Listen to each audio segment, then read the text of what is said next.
Romeo and Juliet spoils the story up front. Two star-crossed lovers from two warring families fall in love. Literally, the whole story is told up front at the beginning of the story, at the beginning of that play. Even though you know the ending, you don't know how you get there. You watch those two characters meet and fall in love, and you just see all the struggle, all the emotional struggle and toll it takes between them and their families, everything that leads up to that moment. You don't actually know the how it happens. And when you get to the end of Romeo and Juliet, like with Memento, when all these twists and turns happen and all these character emotions and choices are made, when all of that stuff happens and you actually get to those final moments of the story, that's what gets you. It's that proper storytelling. That what matters most is having a story to tell in the first place. And I think a lot of movies try to get caught up in the pomp and circumstance of the twists and reveals as if that really matters. But the twists and reveals only matter if the story's interesting in the first place. You could spoil the whole movie in the first 5 seconds as long as the way you tell it. And it's not just the way you tell it.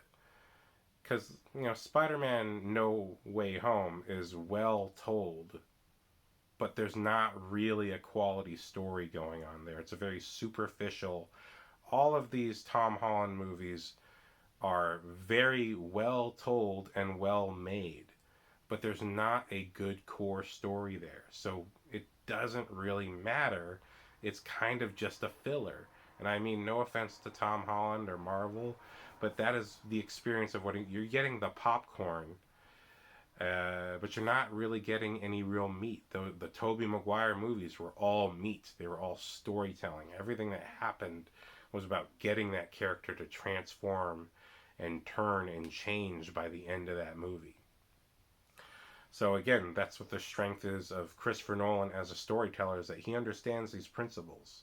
He knows that you can spoil the movie up front as long as the way you tell that story, again, it's not about the way you tell it exactly, it's about the content to which you actually have something to say in the way that you're telling it. They say it's not the idea, it's the execution, but exactly how are you going to execute anything without an idea? That really, some phrases are just things people say to make themselves sound smart because they don't like something or whatever like that.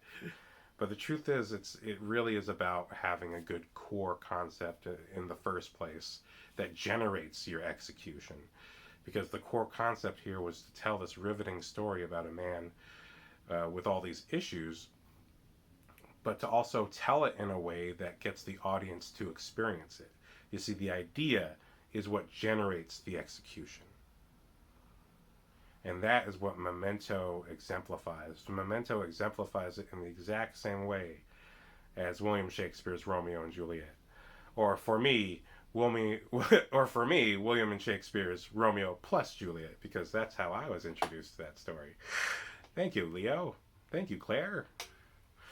But that's what's so strong about this movie, is that you're going to feel something even though you kind of know the spoiler up front at the beginning of the movie.